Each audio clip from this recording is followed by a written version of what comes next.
Today we're just going to plunge into the questions. Normally, if you recall, in the past weeks, I would start with some kind of introduction before we go into the questions. But today I'm just going to whack the questions, okay? There are 4 questions we're trying to answer. What is realization? What do we mean when we say that someone has seen the Dhamma?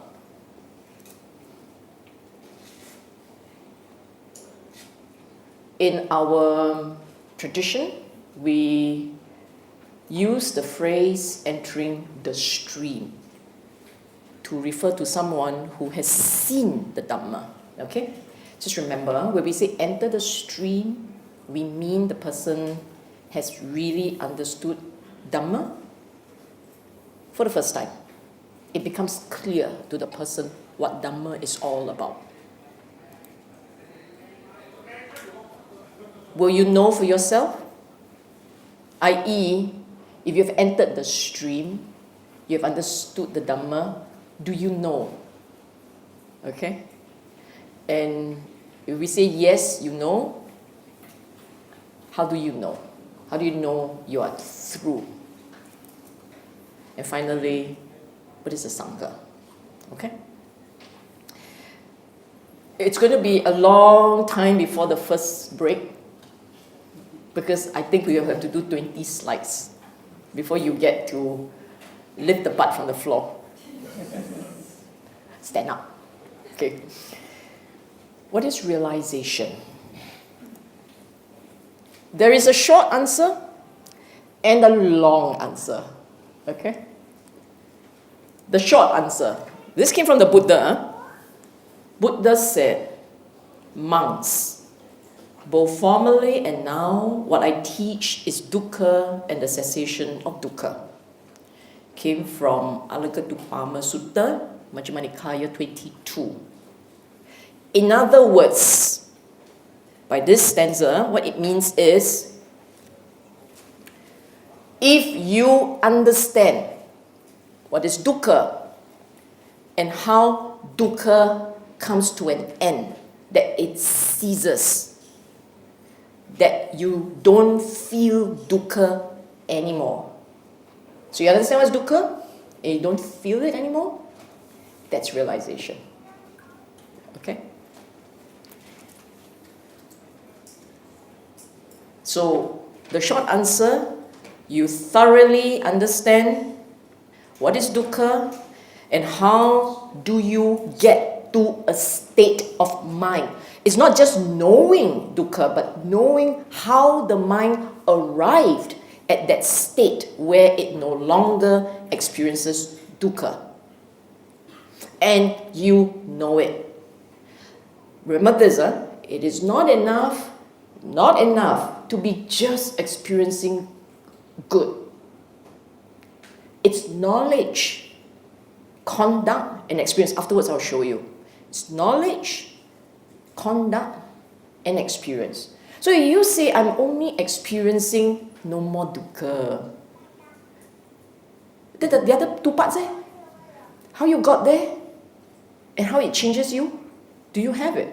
If you don't have it, it's probably jhana. Not necessarily realization. Okay, there are 3 parts to it. Now, remember the Buddha's words, dukkha and the cessation. If you understand dukkha and how it comes to an end, it must also mean that you, number 1, have completely abandoned craving, which is the second noble truth, thus making it possible for you to experience nibbana, which is the third noble truth. And to be able to achieve these, in other words, get to a state where you can let go of craving and experience nibbana, in order to get to that state, you must have also successfully walked the path, which is the 4th noble truth. In other words, in your experience, in your practice, you have completely understood first noble truth, what's dukkha, second noble truth, have let go, have abandoned craving, the Noble Truth have realized, have tasted Nibbana, a state of mind with no craving, and you have successfully developed, cultivated within you the path, the skills of getting your mind to that state. That's the short answer. Okay? You're so merry about it. That's the short answer. Now comes the longer answer. The longer answer must have more slides. Huh? The longer answer. Now, the mind does not realize Dhamma at one go. The mind takes a while to get to a state where it begins to internalize what is Dhamma. So we call it gradual awakening. It may take a long time. In terms of your own practice, as you're watching how you try to understand, you may notice what I call the start-stop seeing. You see something, you don't get it. Maybe you see it, maybe you don't get it. You don't know whether you're seeing, you're not getting. You get what I'm saying? For those of you who are already practicing, going for your retreats, doing your meditation, do you get this? Do you feel this? Sometimes you get it, sometimes you don't. Sometimes you seem to get more, sometimes you got nothing. This is the start-stop seeing, because at this point, Dhamma is still hazy, a bit unclear. So you're trying to understand, you're trying to compare your experience, not quite there, but sometimes you kind of get it. That means that period where you kind of got it, that period your panya is intact. That sati is enough. At that point when you have the sati, you have the panya, I'm using Pali words, you all know. Huh? You have the sati, you have the panya, you kind of got it. Then when sati is gone, panya is a bit taking a break in the kitchen. That's it. You don't get it. You see what I'm saying? So this is the start-stop problem, okay? But you continue to reflect. Every time you continue to reflect, you learn something, you internalize it, it's digested. And all these goes in as part of the learning experience, okay? From the Buddha, I do not say that final knowledge is achieved all at once. On the contrary, final knowledge is achieved by gradual training, by gradual practice, by gradual progress. That three verbs there: training, practice, and making progress. There are three different terms with three different emphasis. They're not the same. Buddha doesn't do thesaurus, meaning to say, use one word, give it 3 times, nice. That's us, that's not him. Every word that he puts out there has a meaning and a purpose. Training, when you start doing something, you train yourself. You get on, you try again and again. When you get the hang of it, it becomes sort of a way of life. When you get the hang of it, it becomes sort of a way of life. It becomes a practice. Practice means something you adopt, you know what's going on, you keep working at it. And at some point, you begin to see change for the better. That's progress. So they're not the same. If you say, I train, I practice, then I deteriorate. I don't know what you're training. You're certainly not practicing the Buddha's path, hence the deterioration. You understand? It is possible that in the course of your practice, you will lose your temper, you will have a craving, you will do something that you regret, and so on and so on. It's possible, what? You're human, what, right? So it's possible that you can make mistakes. But the point is, when you make a mistake, note, know, move on. Note it was a mistake, know you've made a mistake, understand why it's a mistake, forgive yourself, move on. Because if you keep going back to saying, I scolded someone. You scold once. But in your mind, you scolded million times, multiple times.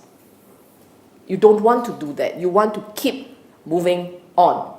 Progress stagnates. That your progress will stagnate if you keep going round and round and round the same point. Internalize, understand, move on. Okay? Then when you keep practicing, when you keep training and practicing, and you keep making small steps, progress. Some of you may make bigger steps, progress. Okay? One should not be presumptuous. Okay? When you make all these little steps, eventually you get to a point we call entering the stream. This means that state of mind when you finally understand. I will explain in detail in a while. When you enter the stream, entering the stream is making a certain progress, penetrating, understanding Dhamma. In Pali words, we say you have become a Sotapanna, one who has entered the stream. What happens? When you hit this state of mind, the following things would happen to you. Number one, your perspective about life, priorities, the way the mind works, what you are, that perspective, that understanding changes.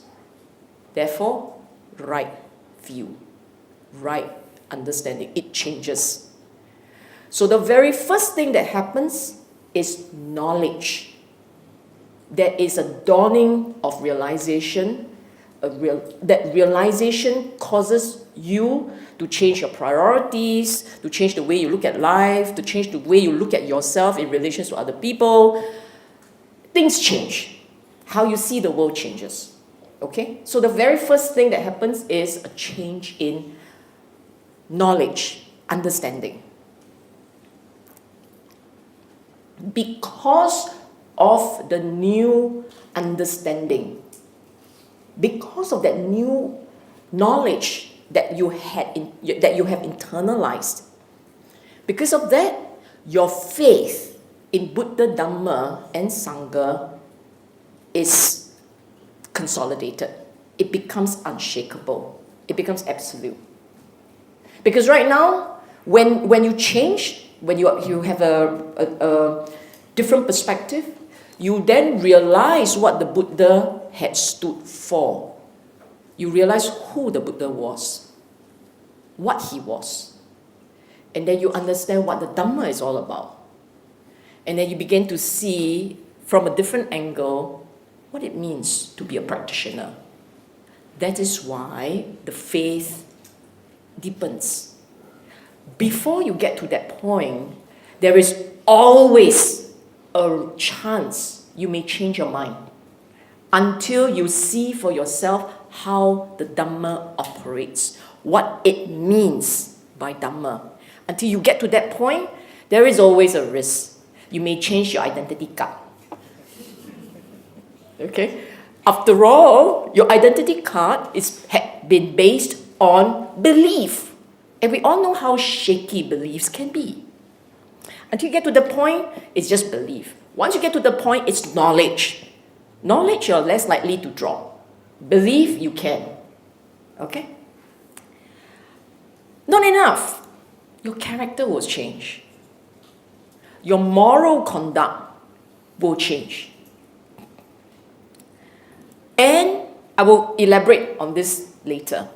And you will experience, you must experience a deeper sense of peace and joy, contentment. Because that practice is about letting go. If you say, I understand, but I can't let go, there's this thing, you see. If you understand, deep in you, that instinct to hold will start to uncling, you see, ungrab. Now you are grasping, grabbing. Once you start to understand how this mind works, you start to really realize the Dhamma. Are you nuts? You're still holding on to what? You see what I'm saying? And because of that, because you're beginning to internalize a new habit, your new understanding, leading to new efforts, new habits. Because of that, you are beginning to feel more at peace.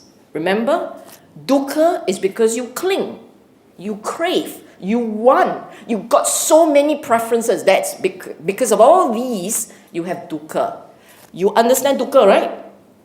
If you understand dukkha, you have to start, let go a bit lah. A bit more sikit atas a bit lah, a bit more standard, you know. I got 5 marbles, I'm 5 marbles, I'm 5 marbles. Are you nuts? So you start to let go, right? Drop one. Oh, it's okay, drop. So when you start to do that, you start to feel better.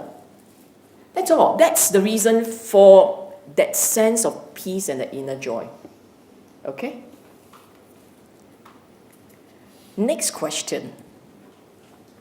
Who is a Sotapanna? Okay? Buddha said, a noble disciple who possesses 4 things is a Sotapanna. What for? Don't click yet, go click some more. What for? A noble disciple possesses confirmed confidence in the Buddha thus, meaning your belief in the Buddha is as follows. And now, this is where it gets really cute. What is this? I didn't write everything, but it's actually the chanting you have. You know the one where you say Itipiso Bhagawa Arahan Sama Sambuddho Vijja Charana Sampanno. That's so that chant, that homage that you proclaim every time you enter a Dhamma hall, that homage is not just for chanting's sake. And you don't have to chant with tune and rhythm. It is knowing what it means. And what did it mean, or what does it mean? You recognize that the Buddha was a teacher, a practitioner, a realized being. He knew what he was saying. He knew the practice. He knew what is an enlightened mind. He knew whatever he taught, it works. You now absolutely believe in it. He was what he said he was. I accept it. And I know it works. So your faith in him is no longer to a deity, but it was to one of the greatest men. You will call him as a teacher and you feel that relationship, that connection. Because 2,500 years later, you're benefiting from that teaching. You owe it to him. Second, he possessed confirmed confidence in Dhamma, number 2, and in Sangha, number 3. Dhamma means knowing that it works. If you look at that chant, right? Akaliko, Ihipasiko, Opanaiko, and all those things, it actually means, sum it up, it means it works now. You see it, you get it. You don't have to, in other words, you don't collect insurance after death. You can verify it in life, now. Premium paid in full this life. Okay? And because you see it, you taste it, you realize it, you're happy. Paid up. And in Sangha, practitioners. You will notice practitioners, you will be inspired by them, you want to be like them, you know what they stand for. What do I mean by that? These are the guys who got it. It's difficult to read the map. The map needs engineering degree to read. I don't know how to read. But the Sangha knows how to read. So therefore you go to the Sangha. And you believe that there are members. There are Sangha members. You believe that. Okay? Finally, this is the new one. He possesses the virtues dear to the noble ones, unbroken, untorn, unblemished, unmalted, freeing, praised by the wise, ungrasped, leading to concentration. You notice the word, I want to draw to your attention to this. Virtues meaning your morality values, okay? But dear to the noble ones. In other words, it is not by popular consent. It is to the wise people. So the judgment that we are concerned about is not the judgment of the general public, but the judgment of realized beings. If they look and they say something is wrong with that practice, you will say, okay, there's something wrong with this practice. But if the general public say there's something wrong with the practice, you who have entered that stream will be given, no, it's okay. Why? Because virtues in Buddhism, this whole idea about virtues is not in absolute term. Virtues need to be embraced, adopted, your morality, because of that practice that leads you to Nibbana. You do not do certain things that take you further away from Nibbana. You do things that will take you closer to Nibbana. You understand? It is not the public view of what is right or wrong. It is what helps in the practice and what takes you away from the practice. That is why the public says Sampapalapa is okay. Talking. Chit-chat. Okay? It's okay. But the practitioners say it's not okay. You see how strict? Practitioners say if you are not talking Dhamma, it affects your concentration, it shakes the mind, then it takes you away from the practice. It takes you further from the practice. But if a conversation enables you to have sharpness, develop concentration, gladdens the heart, calms the mind, those are good. You understand? So, virtues dear to the noble one is an extremely important phrase. It's not just any virtues. It is the practice that takes you closer to Nibbana. So that involves letting it go, don't hold on too tightly, forgive, that sort of things, because it takes you closer to Nibbana. You look at the phrase, let me just pull out my trusty laser. Voila. It magic and it's red. Unbroken, untorn, unblemished, unmalted. Meaning, in the manner that you practice, the virtues that you hold on to, they're not shaking.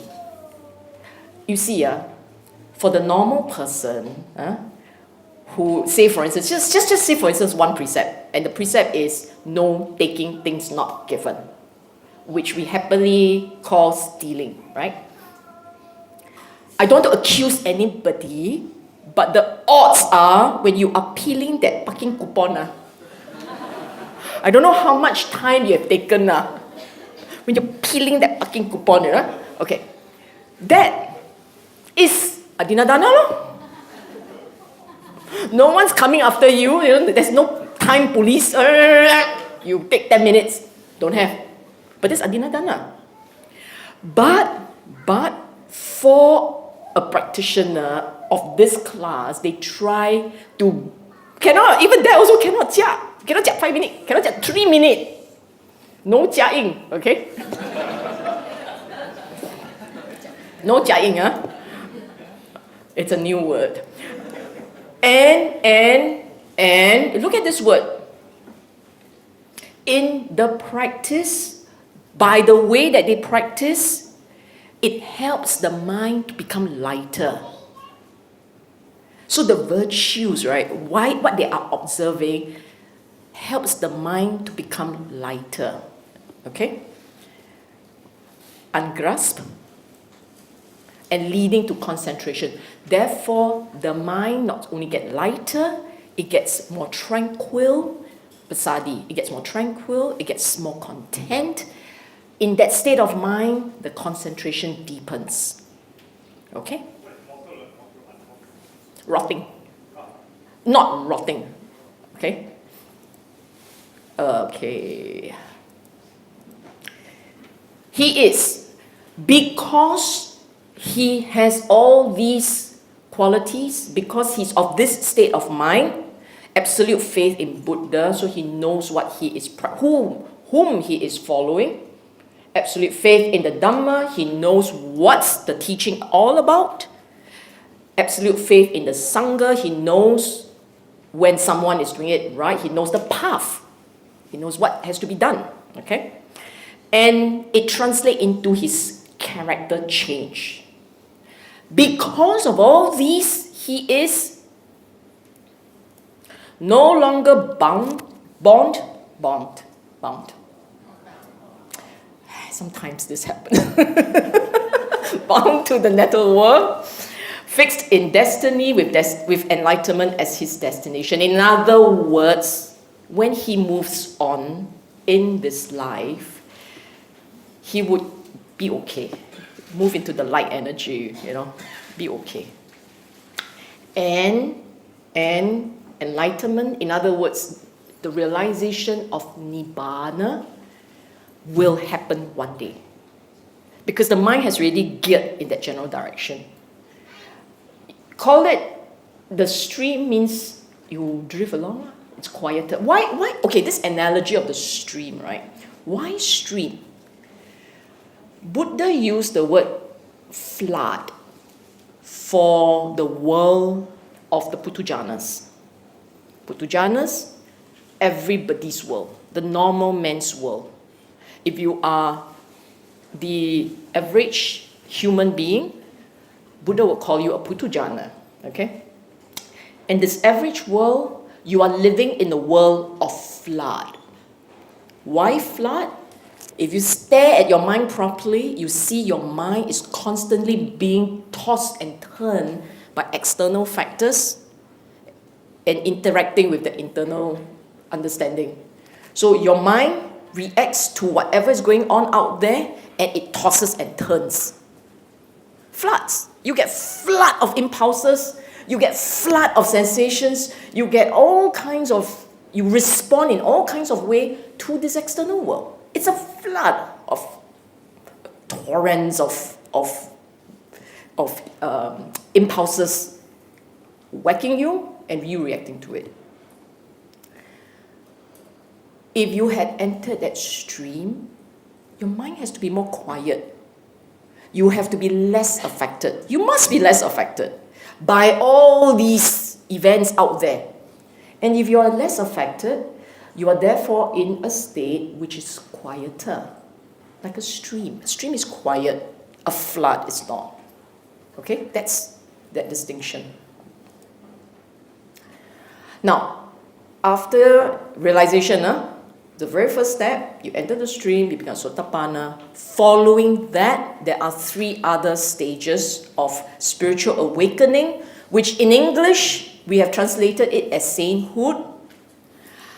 I'm saying it's not the most appropriate translation. No lah. Buddha used the word Arya, which merely means noble, meaning above average. By our word, it's a good word, okay? Now, what are they? Sakadagami, Anagami, Arahata. Sakadagami, the word once returner means when this human has passed away, he will return to the gross world, this human, not human, I call this the gross world. Sensual world, okay? The sensual world one more time. Non-returner, when he passed on, he's never going to come back to a sensual world. A world that depends on senses. Your eyes, your nose, your ears, these are senses. So, Sakadagami returned once to the sensual world. Anagami doesn't come back to the sensual world. Okay? And then the Arahata, no more coming back. How are these? You did take picture, right? How are these stages differentiated? Okay? According to the teachings. There's nothing there. It's just, hang on. They are differentiated in the following ways. Number one, by the fetters broken. What do I mean by the fetters broken? It means certain types of mental energies, certain habits, certain instincts. If you go through the stages, those instincts will drop. Okay? So instincts drop depending on what stages you've gone through. And when they drop, when they are broken, they don't come back again. You wouldn't have a situation where someone managed to crack ill will, then next life, kena again, ill will. Don't have. Once it's dropped, it's dropped. It doesn't come back again. Okay? By the fetters broken. Number two, by the clinging energy remaining. We are clinging creatures. Very instinctively, we crave, we cling. As you begin to understand the Dhamma more and more, you learn to tell yourself, I must start to moderate all these clingings, right? Yes? Hearing for the first time? Yes, So you start to tell yourself, I will start to moderate all these craving and clinging. Accompanied by understanding. By understanding, if you start to understand why you have to do certain things, those effort to uncling, to let go, those efforts get better. The more you understand, the more you are able to let things be. When you don't understand, you will be what I call the chewy chap go type. Chewy chap meaning full moon, new moon. You let go full moon, new moon. Then after that, start again. You try only on 2 days in a month. If you begin to understand why, then you are likely to say, I will try to let it be. And you do it better and better. You understand? Okay. So this clinging energy will start to reduce as your understanding deepens. Okay? Number 3, by the extent of the Dhamma understanding and enlightenment, wisdom. The more you understand the Dhamma, the more you are able, hang on, let me just grab my place again. The more you understand the Dhamma, the more the fetters are broken, the more the clinging energy diminish. You get it? That's why they're all related. And therefore comes this point. All interrelated. Growing wisdom, new insights, clinging energy reduces. More fetters that bind one to samsara are broken. That's how it goes in the circle. Cycle. Same lah, round. Okay? As long as your hands are raised, I assume you're clicking.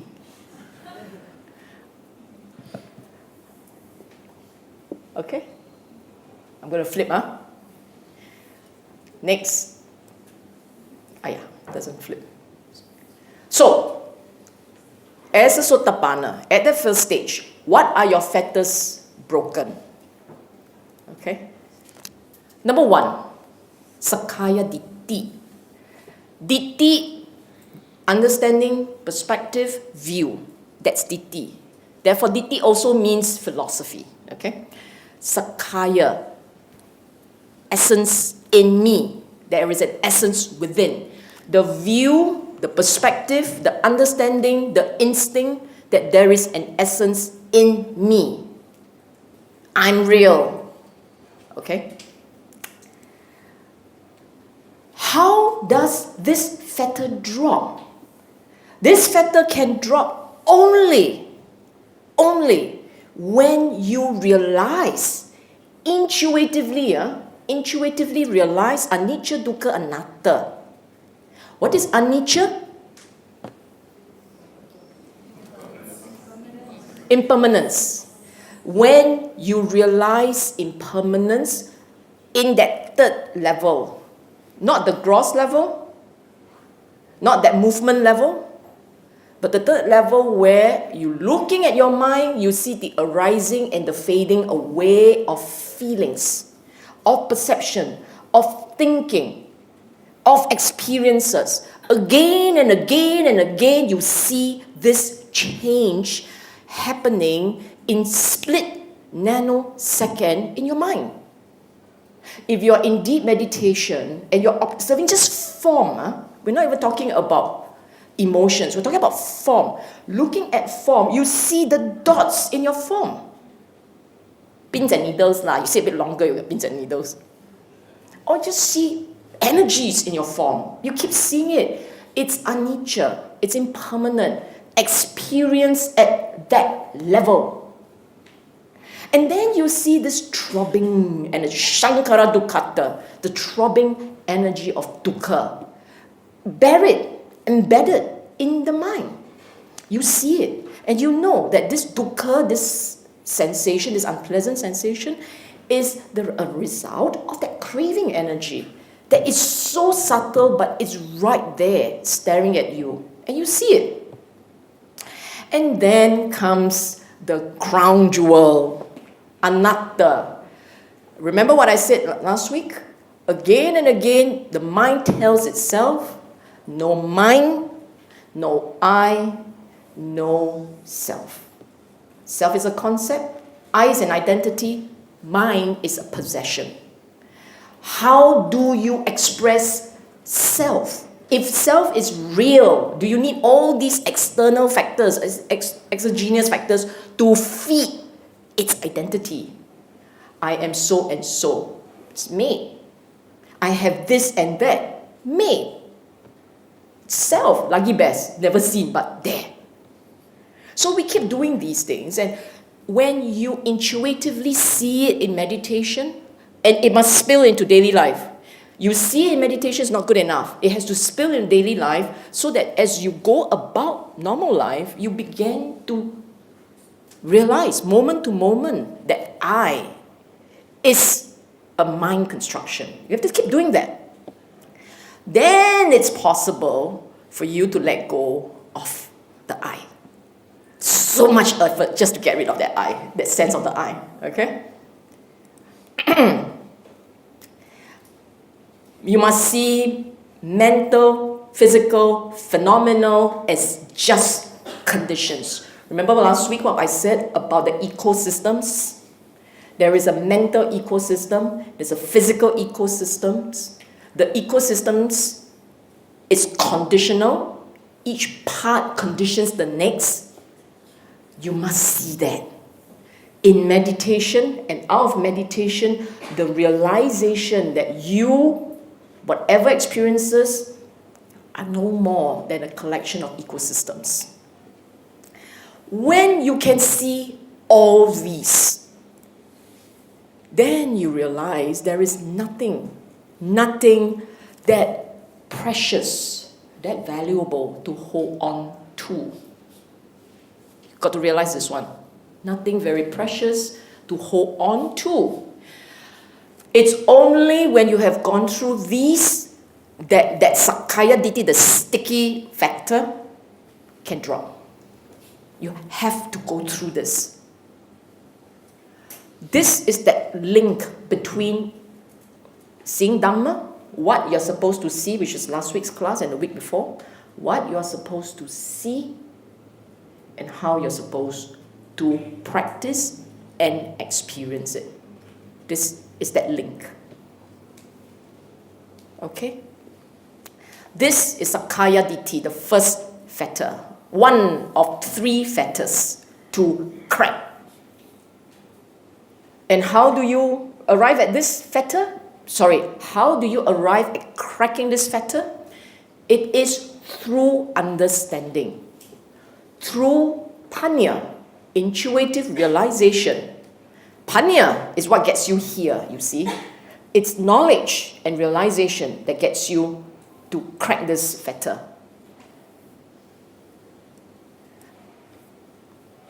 The second fetter to crack is vicikicca, which has been translated as doubt, and I've said so many times that I prefer to use the word perplexity. Okay? Now, same thing. To crack this fetter, you also need knowledge and intuitive understanding, realization. And what are the intuitive understanding? Intuitively seeing and understanding Dhamma concepts, all the Dhamma concepts, ranging from your Four Noble Truths to conditionality. What is tilakkhana? Anicca, dukkha, anatta, the three characteristics of the mind. And kamma, all the concepts you know. You understand. You know what they mean. You know how they relate to each other. You strip it bare bones. You are not going into so much ideas. Have you read books with a lot of ideas? Never read books also. Never read books. Okay, yeah. You go and read one of those books, the scholar books, the one written for scholars. You go and read, there's a lot of material, so much ideas, difficult to digest. But the Dhamma, not so difficult to digest. Once you get the hang of it, it is not so complex, okay? Intuitively seeing and understanding, that's the key word. The key words are this one and this one. So it is not, I know the Pali stanzas to explain Four Noble Truths and the Eightfold Path. The Pali stanza, no. It is tasting it in meditation, spilling into daily life. Intuitive seeing is you actually observe the phenomenal and you take a pen and you write down. I'm seeing it as it happens. Understanding is I see it already and I know what it means. Many a time you can see, but you don't know what it means. Baby sees things bopping up and down. He doesn't know what it means. He doesn't know the signs. You understand? We may see things. That is why you go and listen to people who have gone for long retreat, right? And they talk about the mind. Quite fascinating. A lot of details they talk about. But may or may not understand what they're seeing. So they see dots. You mean the mind works in dots? I don't think that's the point. The point is not that the mind works in dots, but that they're all impermanent. You see what I'm saying? You can see things, but did you conclude correctly? So Buddha was very kind. He gave you the 10-year series answer. He gave you the model answer. When you see impermanence, this is what it means. When you see dukkha, this is what you're supposed to see. This is how you're supposed to see it. Then we all happily just see it our way. Salah, okay? Remember the Buddha's explanation. It's not difficult. It's relatively straightforward. You just remember it and go in your meditation. Okay. As a result of understanding, now you know why and how to let go of the I. I wrote the word being and ideas. There are actually two sets of things you learn to let go of. And you know that you have to do it. It doesn't mean at this point, it doesn't mean you have let go of them. At this point, what it means is you know you need to tame your craving for two things, two sets of things. Number one, the ego. The ego. By this time, you have let go of the view that there is an essence in you. But it doesn't mean that your habit to have the arising of an ego, that habit of that arising, it doesn't mean that has gone. That one doesn't go until you are Arahant. So when you're a Sotapanna, you still got an I, okay? The only difference is you know this I is mind-made. Habits, old habits. And you learn to, constantly you learn to let it go. The energy arises with the I, you just drop it. And there are two types of habit going on there. One is the habit, this word being, what it means is wanting to be alive, wanting to continue existence. The second one, ideas. You don't believe it? You ask yourself this. You ask yourself, which I cannot answer for you. You will tell me, since I started practicing, I don't have so much food craving. Correct? Who say correct? Or say wrong? You still craving so hard for what? Seriously? Okay. The odds are you say that actually my craving for food a bit more measured. Not that you have dropped it completely, but you're a bit more measured, more moderated. Correct? Yes. Fair? Fair? Okay. When was the last time you argued with someone about the ideas? Ideas, just ideas. It can be something as simple as which bus to go there best. My bus best than your bus, you will say, better than your bus. It can be something so mild, So as simple as which method of cooking is better. Should I pound it this way or pound it that way? Simple things. These are ideas. Does it really matter? You know what I'm saying? Simple things. And when it gets to the one that really matter, such as religion, it gets ugly. You see what I'm saying?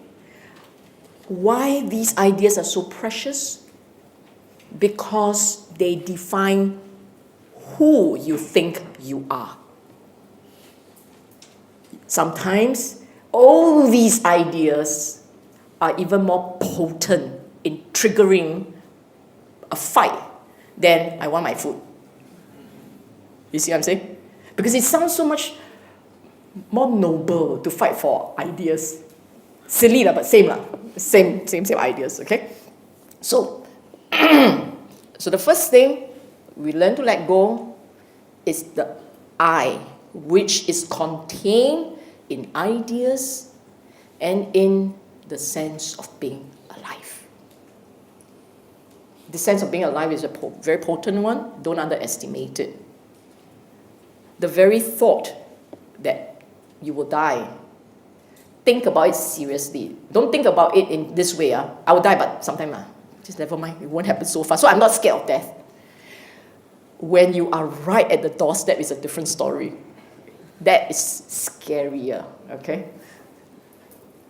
Letting go requires us to also think that way. Learn to think that way. Which is why in Buddhism, in the Buddha's teaching, there are so many parts dealing with reflection on death. Sense of reality check. Okay? The second thing you have to learn to let go is sensual desires. Taste is just one of them. But there's so many more. Sight, hearing, smell, touch, and so on. Okay? And this is only possible with practice.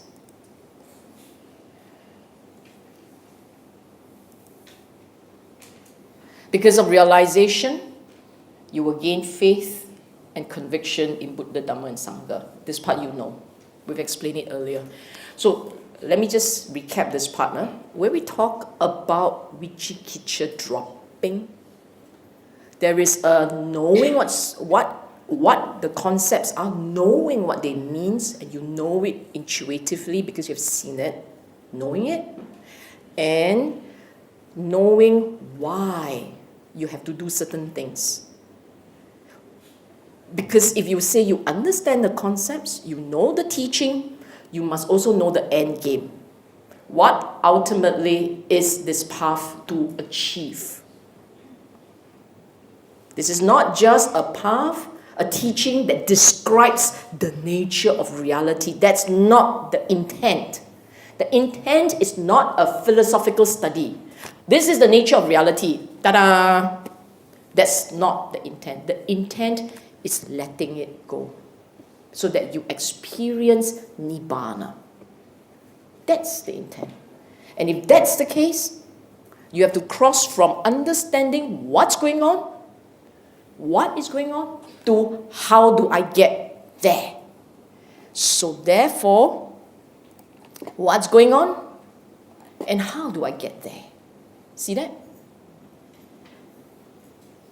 And this faith, this absolute faith, is because you have seen how it works.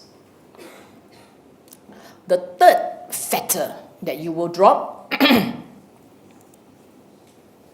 Silabbata Paramasa, dropping the belief that if you perform rites and rituals, certain types of rites and rituals, it will lead to spiritual enlightenment and liberation.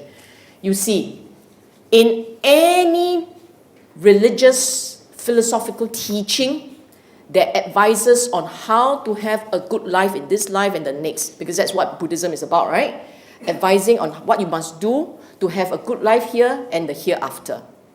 In any philosophical teaching or religious teaching, there will always have an element about what you should be doing. And what you should be doing is rites and rituals. What you should be doing to do it right. Okay? And in this practice, the moment you understand, the moment you see the correlation between what you must do and where you go. Once you see this correlation, you will realize that rites and rituals make no sense. That's what it means. Rites and rituals in this Sotapanna mind, they are only they are means to an end, but the end is not the end goal. The end is for the practice. They will see that. It is therefore not for spiritual enlightenment. The rituals is not for spiritual enlightenment. The rituals is to help you to get more mindful, get some degree of samadhi, perhaps help you to gain panya. It's all the front end. You're loading it on the front end. Build faith, build saddha, build virya, build sati, samadhi, and panya. It is not for you to realize nibbana. Get it? So, this part, you will realize it. Okay?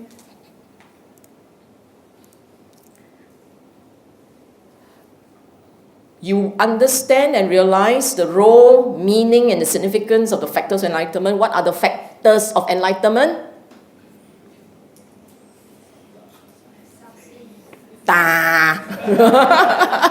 Sati, yes, what else? Saddha, virya. 5 only, like the 5 stars, 5 only, not difficult, okay? So, you begin to understand and realize for yourself what each of these factors of enlightenment, what they are, what they mean for the practice, and you know you have to develop them, okay? So therefore, it's not about rites and rituals. It's about developing these factors of enlightenment, these qualities. Because why, I said earlier, if you remember the earlier one, Sakaya Ditti and Vicikicca, okay? Sakaya Ditti, the letting go of the I essence. Vicikicca, the perplexity drops. Because of that too, right? What is happening in that front? What is happening there is your craving and your clinging will start to diminish. Because that craving and clinging energy is diminishing, the result is, according to the Buddha, if this person doesn't get it, he has at most 7 more rebirths. If he doesn't penetrate to the end, he has at most 7 rebirths. Okay? It doesn't mean he must use up his quota. It may well be just 1 more rebirth and that's it. Or he not kilat enough, then 1, then 2, then 3, then 4. by 7, okay, it will happen. Okay. Because the negativities in the mind are not that intense, not too gross, then there will not be a rebirth in hell as an animal or in a ghostly state. This is how that the correlation lies. You understand this part, huh? Okay. Next. You need a break or we continue? Because we break now, it's going to be a long one. Okay. Hey, it works. Because when I was doing it, it didn't work. Okay, but it disappeared. The fetters weaken. The word here is not broken. If you recall, under Sotapanna, that 3 fetters, Sakayaditi, Vichikicha, Silabbata Paramasa, the 3 fetters were broken. This one says weaken. Okay? Kamaraga, sensual desires, meaning your attachment to sense bases. Sight, sound, smell, taste, touch. Okay? And patiga, anger, ill will, hatred. Patiga is actually just anger, ill will, okay? Because the practitioner, because the practitioner is clear about the end goal, because he understands the Dhamma, he knows about the journey and so on and so forth, he is trying to trim that craving. Because he understands about the end goal. The end goal is Nibbana, ultimately all letting go. Okay? He understands the Dhamma now, right? By now he understands the Dhamma. First part already understood the Dhamma. So now he understands the Dhamma. He knows about the practice. He knows what he has to do. So he tries. He tries very hard to let go. Let go of all those craving. His efforts will translate into a weaker clinging energy, weaker craving energy. Okay? But as I said, knowing is one thing, achieving it is another. And the challenge is to overcome habits and instincts. Practice here, for this part 2, Sakadagami, it is about conduct. It is not about insight anymore. What do I mean? He already knows the Dhamma. He knows the Dhamma. He knows what he has to do. Now he just has to do it. You see what I'm saying? There will be insights. Insights will continue to grow. It doesn't mean the insights stop. The deepening of insight about the nature of the mind, that deepening helps him to let go. It helps step by step. Baby steps, I call it. Baby steps. It helps him to change, to grow. But not easy. So therefore, up to this point, only managed to weaken. Kamaraga, patiga. And therefore, because it's weakened so much, he comes back one more time. That's why it's called once returner. Just come back one more time. The other one 7 ma. So reduce it one more time. Okay? They're all here. Sorry, let me just pull them all out since I talk so much. Okay. Because of deepening understanding of the correlation between dukkha and craving, moderation and bliss, he will make conscientious efforts to let go of that 2 things, the I and the sense pleasures. You keep letting go of this I. Keep letting it go. At this level of practice, the mind becomes even more objective. It becomes even more detached. It sees anatta even more clearly. It's very detached. But attachment to I instincts can still be very sticky. Hasn't cracked it? One more round. Okay? One more round. You take picture, then got this one come out. Another rebirth. One more rebirth in the sensual plane. Sensual means, the heavens, but not the meditation heaven. Not the meditative heavens, okay? Moving on.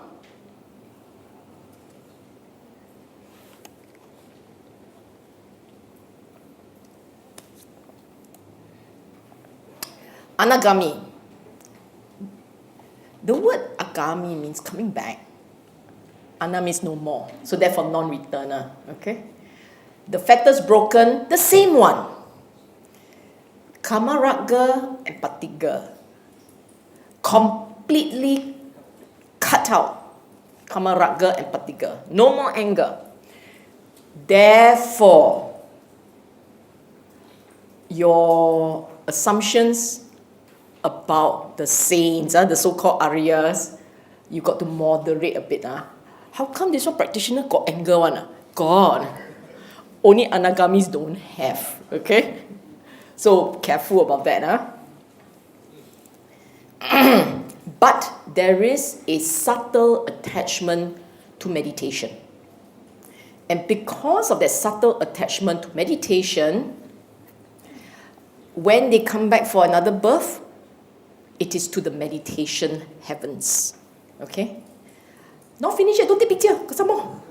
Change. Okay? There is some attachment to the I, and when the rebirth takes place, it is to a particular plane of existence called the Suddha Vasa. Suddha Vasa. Okay? And finally, almost there. Finally, Arahant. There are 5 fetters. Actually, this one should have cut 5. But there are 5 fetters broken. The first one and the second one. Don't click yet, there are 5 of them. Rupa Raga, Arupa Raga. Oh, maybe you want to take because the picture changed. Not my fault, okay? Because this picture quite nice one. Rupa Raga and Arupa Raga. What is Raga? Means attached. Attached to the jhana, the Rupa jhanas. Arupa Raga means being attached to the Arupa jhanas. In the Buddhist segregation of the jhanas, you have 4 Rupa and 4 Arupa jhanas. Okay? So, the Anagamis meditate. And the Anagamis, these are the third stage ones. They are attached to, the Anagamis were attached to whatever state of meditation they get into. The Arahants are not attached to mental or physical experiences. The physical experiences were the one that you and I, the lower 2 levels of noble beings, they are still attached to it. Therefore, they come back in the sensual plane. The third stage, they are not attached to forms, the physical sensations, but they're still attached very subtly to the meditation. So they end up in a meditating state, level of existence. The Arahants drop everything. They are attached to nothing. So Rupa Raga gone. Arupa Raga gone. Okay? Not attached even to the I. This, no more arising of ego. The word is mana. No more attachment to the habit of drifting towards things. That just going after something, completely gone. So no more restlessness. Absolutely no more wants. Finally, avijja. No more ignorance, complete understanding of Nibbana and Dhamma, of conditionality for noble truths, understood, abandoned, realized, developed. Wait, let me explain how come the words are like that. Wait, let me get my trusty laser. the dukkha is understood, craving is abandoned, nibbana is realized, the path is developed.